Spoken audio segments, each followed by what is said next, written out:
ఓం శ్రీ గురుభ్యో నమ. మూఢం, దీన్నే మౌఢ్యం అంటారు. ఇవి రెండు రకాలుగా ఉన్నాయి. ఒకటి గురు మౌఢ్యం, రెండవది శుక్ర మౌఢ్యం.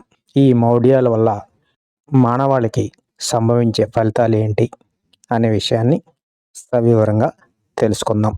ఈ వీడియోని పూర్తిగా చూడండి. ఈ వీడియోపై మీ అభిప్రాయాలు తప్పకుండా కామెంట్ల రూపంలో తెలియచేయగలరు. మౌఢ్యం అంటే చీకటి అనే అర్థం.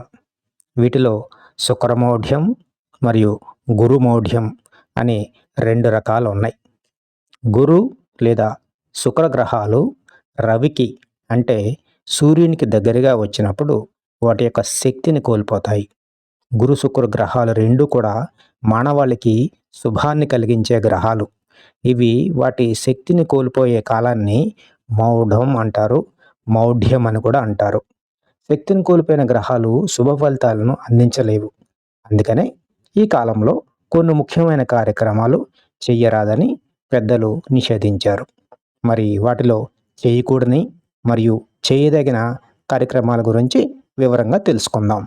ఇప్పుడు మూఢంలో చేయకూడని కార్యక్రమాలు ఏంటో తెలుసుకుందాం. మొదటిది నిశ్చితార్థం, వివాహం మరియు వివాహానంతర కార్యక్రమాలు ఏ విధంగానూ చేయరాదు. శంకుస్థాపన, గృహ నిర్మాణం ప్రారంభం మరియు నూతన గృహ ప్రారంభం ఏ రకంగానూ చేయరాదు. ఉపనయనం చేయరాదు, కొత్త వాహనాలు కొనరాదు, కొత్త వ్యాపారాలు మొదలుపెట్టరాదు, యజ్ఞాది క్రతువులు చెయ్యరాదు, మహాదానాలు లాంటివి అస్సలు చేయకూడదు. పిల్లలకు పుట్టి వెంట్రుకలు తీయట మరియు చెవులు కుట్టించట చెయ్యరాదు. చెరువులు, బావులు, తవ్వకాలు ప్రారంభించకూడదు. కాదు అని ఇంతకుముందు చెప్పిన కార్యక్రమాలు చేసిన ఎడల ప్రతికూల ఫలితాలు చాలా తీవ్రంగా ఉంటాయి అని శాస్త్రాలు చెబుతూ ఉన్నాయి. మరి మూఢంలో చేసుకోదగిన కార్యక్రమాలు ఏమిటి? నిత్య కర్మలు నిరభ్యంతరంగా చేసుకోవచ్చు. నిత్య పూజ, నిత్య దీపారాధన, అభిషేకం, నిత్య జప హోమాదులు నిర్వహించుకోవచ్చు. సీమంతం జరిపించవచ్చు. నూతన వస్త్రాలంకరణ కార్యక్రమం చేయవచ్చు. రోజువారీ ప్రయాణాలు చక్కగా చేసుకోవచ్చు. నవగ్రహ శాంతి పూజలు జరిపించుకోవచ్చు. అన్నప్రాశన మరియు నామకరణ కార్యక్రమాలు చేయవచ్చు. చాతుర్మాస వ్రతాలు కూడా చేసుకోవచ్చు.